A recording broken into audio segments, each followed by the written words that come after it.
So as you guys probably know by now, we're going to be getting part 2 of the minigame update inside of Bubblegum Similar Infinity. And in today's video, we got even more leaks to check out.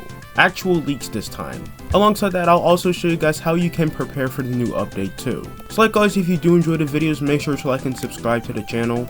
According to YouTube, in the past 28 days, 7% of you guys are subscribed, which is better than last time, but not good enough.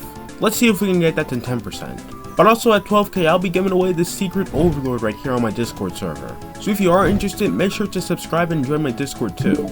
We're currently about 180 subs away. But with all that being said, let's jump right in.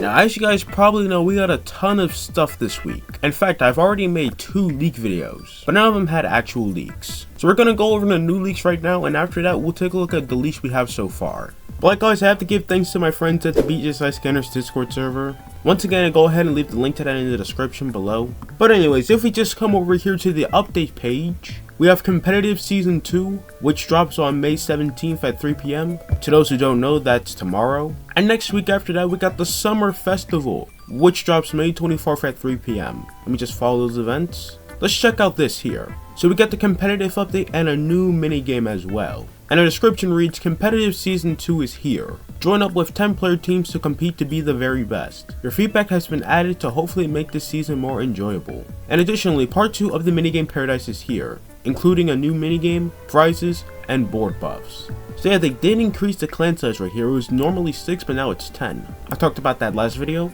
But yeah, new minigame too. And here's what the new minigame will look like right here. I'm pretty sure this is not like some final version, maybe like the early version of it. But yeah, it's basically confirmed to be a dart minigame.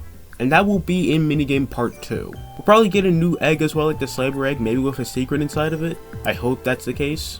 But anyways, let's now check out the Summer Carnival, or Summer Event I should just say. Alright, it's called the Summer Festival. Summer is just around the corner and a special festival has arrived at Bubblegum Similar to celebrate. Pick up your very own metal detector and discover rare artifacts on the beach. Upgrade your metal detector to discover even more rare treasures. Help find every artifact for the museum and earn a special prize. Now that right there sounds a bit familiar. To those who don't know, in Mining Simulator 2 there was this sort of treasure hunt event. I don't think you had to use a metal detector or anything. That was like 3 years ago, so I might be a little rusty on that. But yeah, it's great to see there's more than just hatching in the new Summer Carnival event. I don't see any sign of a mini game, however, which is kind of sad. I was hoping we'd get Color Tile back or something. But in Pet Catchers we had this sort of like Tycoon event. That was pretty nice. But now we have this sort of museum event now. Kind of similar to Pet Sim's Dino Tycoon, which I am really excited for. That's going to be amazing. And now let's go back to the board buffs right here. There will be a new dice added in this update. And I'll just go ahead and put an image of that on screen for you guys now. So we got a glitched purple dice, it looks like. It looks pretty similar to the normal dice right here with the 1, 2, and 3, except it's now glitched in purple. I believe that instead of going forward with the dice, you could probably go backwards with it, which I already know is going to be super overpowered. Because let's just say I just roll a 7 right here, I got a 5. But let's just say I rolled like a 2 like that. I skipped over that prismatic egg. What if I want to go back? That I could probably use a glitched purple dice. And have another shot at a new egg here. Speaking of that, I'll be hatching that for 24 hours when that comes out. Maybe with infinity elixirs, I don't know. I might save them for the part 2 egg. But again, I don't know. It depends if there's a secret in the new board game egg. And not a 1 in 10 quadrillion legendary. But yeah, to those who haven't seen last video, let me show you the leak for that as well. We basically had this long message from Silently here. And I've pretty much covered everything that was said in here today. Except for this bit right here. And it reads that they will be fixing secret bounty pets from appearing in special eggs such as the Underworld egg. Currently right now we got the Prophet as the secret bounty pet. And it is from the Mining egg. But yeah, yesterday it used to be from the Underworld egg, which you know is that special egg. So next update, it will not be in the Underworld anymore, or any other spawnable special egg. Like, imagine if it was in the Silly egg. That'd be crazy. But other than that, that's pretty much all there is leak-wise. Let's now talk about how you guys can prepare. We'll go ahead and start with minigames right here. Which minigame should you play? Because as you guys know, infinity elixirs are currently nerfed. If I were to just head back down to the board game, you used to be able to get an infinity elixir if you landed on the space. But now if you do that now, it'll just become instant instead of just going to your inventory like this. And it's just about the same in the dice chest. It's also nerfed. But unlike the board, the ones you get from the dice chest will actually go into your inventory. So basically, I would suggest stacking up on dice keys right here. But I also went ahead and tried to stack up on golden dice too. So I went ahead and did a quick experiment with all the games right here. I did one on the Dice Island, Minecraft Forest, and Robot Factory. Basically, I played each of the minigames 10 times.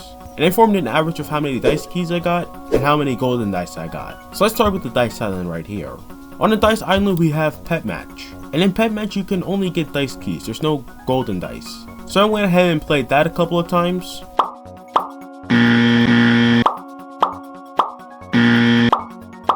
And I got a total of 20 dice keys. So if we just take that and divide it by 10, we get our average. And our average is 2 dice keys per Pet Match game. And a game of Pet Match for me usually takes like 90 seconds. But you could just do this right here, and it won't be that bad. But I'm not gonna be a cheater, I'm gonna play this legit. I have a good memory. Okay, maybe not the best memory. Just give it some time.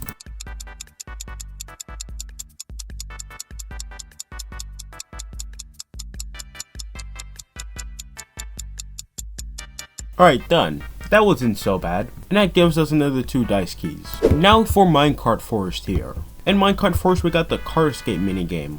And I don't know what this is, but I played this game 10 times. And let's just say it was literal pain. From Car Escape I only got 8 dice keys from 10 games. Which means on average I got 0.8 dice keys per game. And I only got 1 golden dice. Even though the chance of getting one is the exact same from Robot Claw. So that means on average we got 0.1 golden dice per game.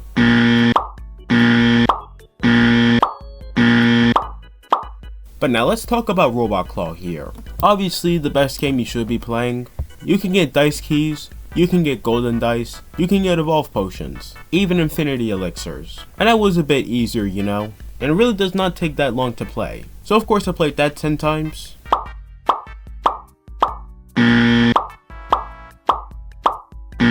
And on average I got 2.4 dice keys per game and 0.8 golden dice per game. So yeah, if it isn't obvious, go for Robot Claw right here. It's still a good game to play.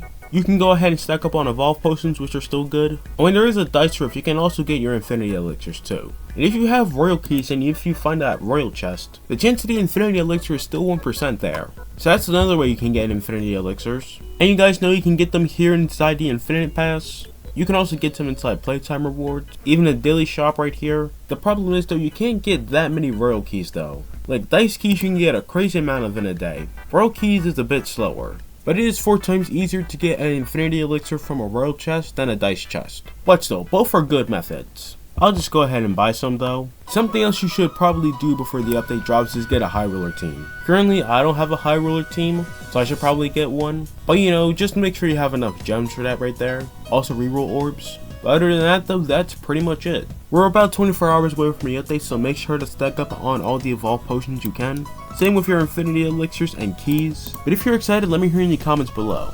But just like always, don't forget to like and subscribe, and I'll see you all next time.